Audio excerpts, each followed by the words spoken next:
Aqua రంగంపై America విధించినటువంటి ఈ అధిక సుంకాలు ఆంధ్రప్రదేశ్ రైతులకు తీవ్ర నష్టం కలిగించాయి. ముఖ్యంగా రొయ్యల ఎగుమతులపై అమెరికా విధించినటువంటి సుంకాల వల్ల రాష్ట్రానికి సుమారుగా 25,000 కోట్ల నష్టం వాటిల్లినట్లు అంచనా వేస్తా ఉన్నారు. దీంతో రైతులు భారీ నష్టాలను ఎదుర్కొంటున్నటువంటి పరిస్థితి ప్రస్తుతం అయితే ఉంది. రొయ్యల దిగుమతులకు వ్యతిరేకంగా అమెరికాలో కొత్త చట్టాలు ప్రవేశపెట్టడంతో ఈ రంగంపై మరింత భారం పడిందనే చెప్పాలి. ఆక్వా ఎగుమతులపై అమెరికా ఇప్పటికే 50% సుంకాలు విధించి ఈ రంగాన్ని తీవ్రంగా దెబ్బకొట్టింది. కౌంటర్ వెయిటింగ్ డ్యూటీ, అలాగే సివిడి, యాంటీ డంపింగ్ డ్యూటీ కలిపి మొత్తంగా 60% వరకు కూడా పన్నులు విధిస్తూ ఉంది. ఇది చాలదన్నట్టు ఏకంగా భారత్ నుంచి రొయ్యల దిగుమతులు నియంత్రించే అన్ని రకాల చర్యలు కూడా అమెరికా చేపట్టింది. ఈ క్రమంలో అమెరికా విధించినటువంటి భారీ సుంకాలతో తీవ్ర సంక్షోభంలో చిక్కున్నటువంటి ఆంధ్రప్రదేశ్ ఆక్వా రైతులకు భారీ ఊరట కలిగించే వార్తను మంత్రి నారా లోకేష్ వినిపించారని చెప్పాలి.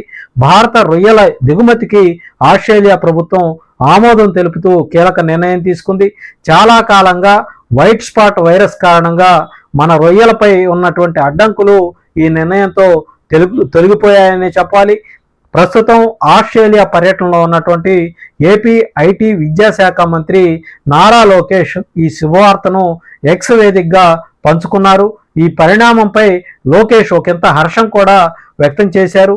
ఆ భారత రొయ్యల దిగుమతికి తొలిసారిగా ఆమోదం లభించింది. ఇందుకు విశేషంగా కృషి చేసిన భారత ఆస్ట్రేలియా ప్రభుత్వాలకు మా ప్రగాఢ కృతజ్ఞతలని లోకేష్ ఎక్స్లో పేర్కొనడం జరిగింది. కేవలం ఒకే మార్కెట్పై ఆధారపడకుండా నూతన మార్కెట్లను అన్వేషించడం ద్వారా నష్టాలను తగ్గించుకోవాలని ఆయన ఈ సందర్భంగా ఇక్కడ ఉన్నటువంటి ఆక్వా రైతులకు తన యొక్క అభిప్రాయాన్ని వ్యక్తం చేశారు. అలాగే మరోవైపు తన పర్యటనలో భాగంగా సముద్ర ఉత్పత్తుల వాణిజ్యంపై ఆస్ట్రేలియాలో భాగస్వామ్యాన్ని బలోపేతం చేసేందుకు కూడా లోకేష్ వారితో చర్చలు జరుపుతా ఉన్నారు.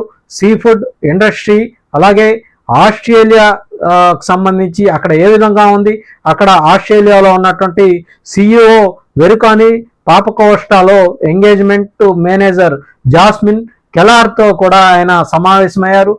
సుస్థిరమైనటువంటి ఆక్వాకల్చర్ వాణిజ్య అవకాశాల మీద వాళ్ళతో చర్చించారు.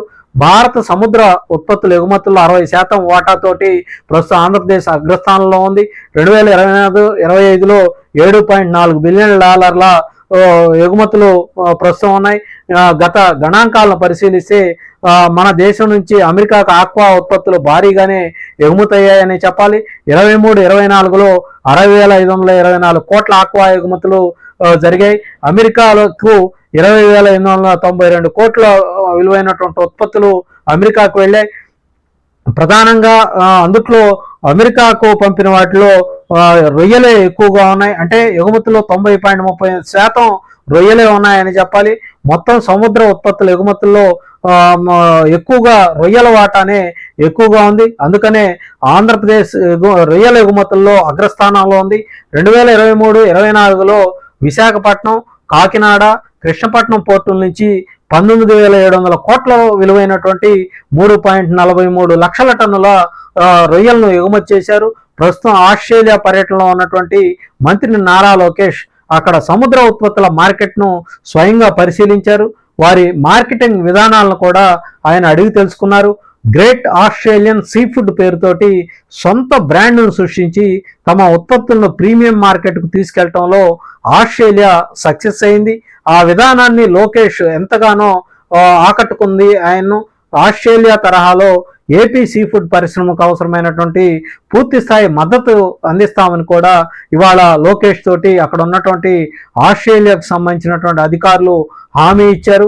మరోవైపు ప్రస్తుతం అమెరికా సుంకాల వల్ల ఏపీలోని ఆక్వా రంగం సుమారుగా 25,000 కోట్ల రూపాయలు నష్టాన్ని చవిచూసింది.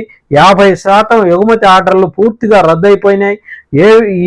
ఇప్పటికే ఈ విషయాన్ని ముఖ్యమంత్రి చంద్రబాబు గత నెలలోనే ఈ విషయాన్ని ప్రస్తావించి ఒకంత ఆవేదనను కూడా వ్యక్తం చేశారు.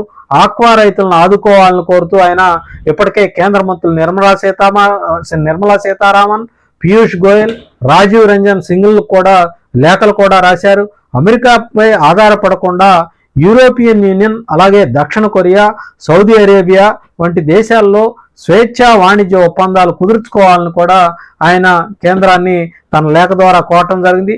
ఈ నేపథ్యంలో ఆస్ట్రేలియా తీసుకున్నటువంటి తాజా నిర్ణయం ఆక్వా రంగానికి కొత్త ఆశలు రేకెత్తిస్తుందనే చెప్పాలి. ప్రస్తుతం లోకేష్ కూడా ఆసియా పర్యటన ద్వారా అక్కడ వారితో నడిపినటువంటి చర్చల ఫలితంగా ఇవాళ ఆక్వా ఉత్పత్తులను తిరిగి ఆస్ట్రేలియాకు ఎగుమతి చేసేందుకు అవకాశం ఏర్పడింది. ఇవాళ అమెరికా మార్కెట్ కోసం మనం ఎదురు చూడకుండా రానున్న రోజుల్లో ఏవైతే ఇతర దేశాలు ఉన్నాయో ఈ ఆక్వా ఉత్పత్తులు దిగుమతి చేసుకుంటున్నటువంటి దేశాలు ఏవైతే ఉన్నాయో అలాంటి దేశాలతోటి కేంద్ర ప్రభుత్వం సంప్రదింపులు జరిపి మన దేశంలో ఉన్నటువంటి ఆక్వా ఉత్పత్తులను ఆయా దేశాలకు ఎగుమతి చేసే విధంగా ఒక మంచి వాతావరణాన్ని కల్పించాల్సినటువంటి అవసరం ఉంది. తద్వారా ఆంధ్రప్రదేశ్తో పాటు మిగతా రాష్ట్రాల్లో ఉన్నటువంటి ఆక్వా ఉత్పత్తులను అక్కడ ఉన్నటువంటి రైతులు నష్టపోకుండా ఆ ఆక్వా ఉత్పత్తులను ఇతర దేశాలకు ఎగుమతి చేయడం ద్వారా భారతదేశానికి కూడా పెద్ద ఎత్తున ఆదాయం వచ్చే అవకాశాలు కూడా ఉంటాయి. కాబట్టి కేంద్ర ప్రభుత్వం ఆ దిశగా కూడా ఆలోచన చేయాలని ఇక్కడ ఉన్నటువంటి ఆంధ్రప్రదేశ్లో ఉన్నటువంటి ఆక్వా రైతాంగం కూడా విజ్ఞప్తి చేస్తున్నటువంటి పరిస్థితి అయితే ఉంది. ఏదేమైనప్పటికీ కూడా ప్రస్తుతం లోకేష్ ఆస్ట్రేలియాలో అక్కడ ఉన్నటువంటి వారితో మాట్లాడి ఆంధ్రప్రదేశ్ ఆక్వా ఉత్పత్తులను అక్కడికి దిగుమతి చేసుకునేందుకు ఒక మంచి వాతావరణంలో వాళ్ళతో చర్చలు ఫలప్రదం కావడం ఒక మంచి సుపరిణామంగా మనమైతే చెప్పుకోవాలి.